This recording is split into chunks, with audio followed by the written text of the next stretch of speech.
Hi friends, welcome to my channel. ఇవాళ వీడియోలో ఆంధ్రప్రదేశ్ రాష్ట్ర వ్యాప్తంగా రైతు భరోసాకు సంబంధించి మనకు ఇంపార్టెంట్ అప్డేట్ రావడం జరిగింది.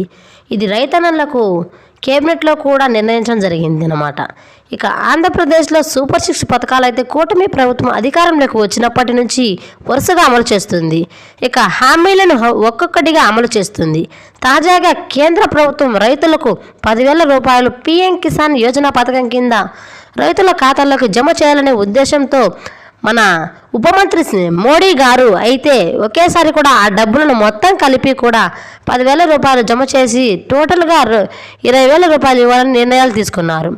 ఎన్నికల్లో రైతులకు పెట్టుబడి సాయంగా 20,000 రూపాయలు ఇస్తామని చంద్రబాబు నాయుడు గారు ప్రకటించడం జరిగింది. అయితే కేంద్ర ప్రభుత్వం 10,000 రూపాయలు ఇవ్వాలని నిర్ణయాలు తీసుకుంది. దీంతో కలిపి కూడా 10,000 రూపాయలు అదనంగా చేర్చి ఒక ఎకరానికి 20,000 రూపాయల చొప్పున వేయాలని నిర్ణయాలు తీసుకున్నట్లు తెలుస్తుంది. మీకు ఎంత భూమి ఉన్నా కానీ ఆంధ్రప్రదేశ్లో రాష్ట్రంలో 20,000 రూపాయలు ఇవ్వాలని చెప్పి భూమికి ఇవ్వడం జరిగింది. ఇది కేంద్ర ప్రభుత్వం ఏదైతే అనుసరిస్తుందో అటువంటి రూల్స్ను ప్రాథమికంగా రైతాంగానికి కూడా అమలు చేయాలని భావిస్తుందన్నమాట. దీన్ని గతంలో రైతు భరోసా అనే పేరు ఉండేది. కూటమి ప్రభుత్వం ఏర్పడిన తర్వాత అన్నదాత సుఖీభవ పథకాన్ని ఎన్నికలకు ముందే నామకరణం అయితే చేశారు.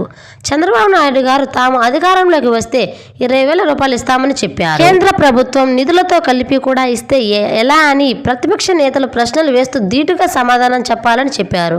చంద్రబాబు నాయుడు గారు చూస్తున్నట్లు తెలిపింది. ఇంకా కూటమి ప్రభుత్వం అంటే కలిసి పోటీ చేశారని, తమ హామీలను కలిపి నెరవేరుస్తామని, అందులోనూ భాగంగానే అన్నదాత సుఖీభవ పథకానికి కేంద్ర ప్రభుత్వం ఎప్పుడు 10,000 రూపాయలు ఇస్తే అప్పుడు వెంటనే రైతులకు రాష్ట్ర ప్రభుత్వం నుంచి కూడా 10,000 రూపాయలు జత చేయాలని చెప్పి అధికారులు ఆదేశించారు. దీనికి సంబంధించి విధి విధానాలు ఇప్పుడు ఖరారు కాకపోయినప్పటికీ కూడా పీఎం కిసాన్ సమానిధి కింద రైతులు ఎవరైతే అర్హత కలిగిన ఉన్నవారికి ఇవ్వాలని చెప్పి ప్రాథమికంగా ఇవ్వాలని చెప్పి గతంలో కూడా ఈ 2,000 రూపాయలు ప్రతి 4 నెలలకు ఒకసారి పొందుతున్నారో అటువంటి రైతులకు ఖాతాల్లోకి అయితే ముందుగా చేయాలని చెప్పి భావిస్తూ రాష్ట్ర ప్రభుత్వం మరికొత్త రిజిస్ట్రేషన్ చేసుకున్న రైతులకు కొంతమంది పేర్లు మార్చి వీళ్ళందరికీ సంగతి ఏంటి అనేది చాలా మందికి డౌట్ అయితే ఉంది. సో దీనికి సంబంధించి విధి విధానాలు త్వరలోనే ఖరారు చేస్తారని చెప్పారు.